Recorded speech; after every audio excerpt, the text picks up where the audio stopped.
TVK அரசாங்கம் வந்துருச்சு. ஒரு குறிப்பிட்ட சூழல்ல நம்ம வெளியிலிருந்து ஆதரவு கொடுத்தோம்.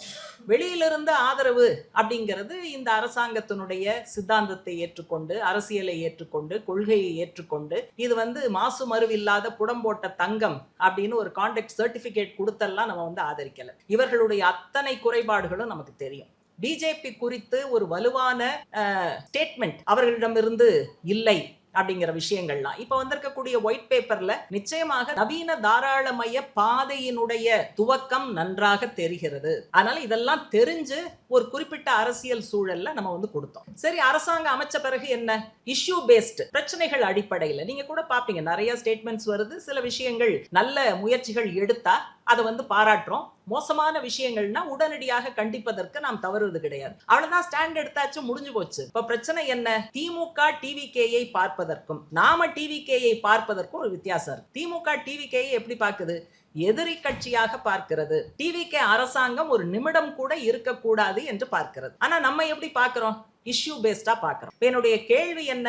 எதிரி கட்சியாக பார்ப்பதும் இஷ்யூ பேஸ்டாக பார்ப்பதும் ஒன்றா? அப்ப திமுகவோட டோன் வேற, சிபிஎம் ஓட டோன் வேற. அப்ப நம்முடைய தோழர்கள் விமர்சிக்கும் போது சிபிஎம் டோன்ல நின்னு, சிபிஎம் அரசியல் லைன்ல நின்று நம்ம தாராளமாக விமர்சிக்கலாம்.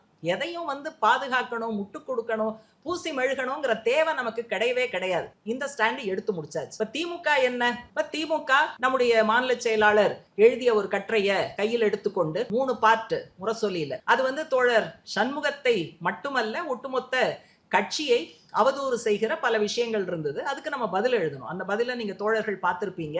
அவங்க தரம் தாழ்ந்து உண்மைகளை மறைத்து ஆத்திரமூட்டக்கூடிய விதத்துல அந்த கட்டுரைகள் வந்திருந்தது. ஆனா நம்ம எப்படி திமுகவை பார்க்கிறோம்? அவங்க அந்த 5 ஆண்டுகள்ல மாநில உரிமைகளுக்காக குரல் கொடுத்தது உண்மை. மதச்சார்பின்மையை பின்பற்றுவதற்கு அவர்கள் முயற்சிகள் எடுத்தார்கள் என்பது உண்மை.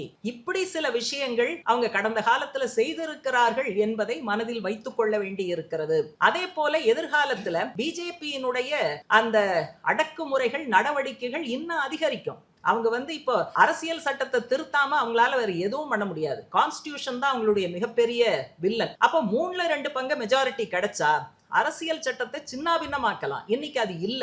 ஆகவேதான் அவங்க எஸ்ஐஆர் மூலமா ட்ரை பண்றாங்க, டீலிமிட்டேஷன் மூலமா ட்ரை பண்றாங்க. அதே போல பல கட்சிகளை உடைத்து அவர்களை எம்பிக்களை வாங்குவது, ராஜ்யசபாவுக்காக எம்எல்ஏக்களை பர்ச்சேஸ் பண்ணுவது. இப்ப திரிணாமுல் காங்கிரஸ் லேட்டஸ்ட் அதை உடைச்சிட்டாங்க. அடுத்தது சமாஜ்வாதி கட்சிங்கிறாங்க. திமுக எங்களோட வந்துரும் அப்படின்லாம் பிஜேபி சொல்லிட்டு இருக்கு. திமுக இன்னும் அப்படி சொல்லல.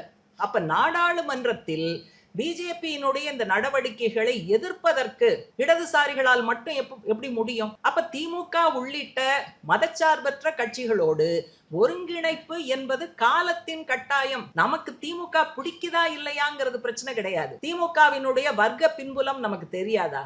தெரிஞ்சுதான் இந்த காலகட்டத்துல குறிப்பிட்ட இஷ்யூஸ்ல நம்ம மக்கள் பிரச்சனைகளுக்காக கூட நின்னோம். எதிர்காலத்துல அது இன்னும் தேவைப்படும். எனவே திமுகவுக்கு இந்த அண்டர்ஸ்டாண்டிங் இல்லாம இருக்கலாம், நம்மள தாறுமாறா திட்டலாம். ஆனா நம்ம பதில் சொல்லும் போது நமக்கு இருக்கிற அண்டர்ஸ்டாண்டிங் அடிப்படையில பதிலும் சொல்லணும். அதே சமயம் நம்ம நிதானமாக இருக்க வேண்டிய அவசியம் இருக்கு. அப்போ டிவிக்கே ஒரு மாற்றம் என்று மற்றவர்கள் சொன்னாலும் நமக்கு உண்மையான மாற்றுங்கிறது இடது ஜனநாயக சக்திகளை ஒருங்கிணைப்பது.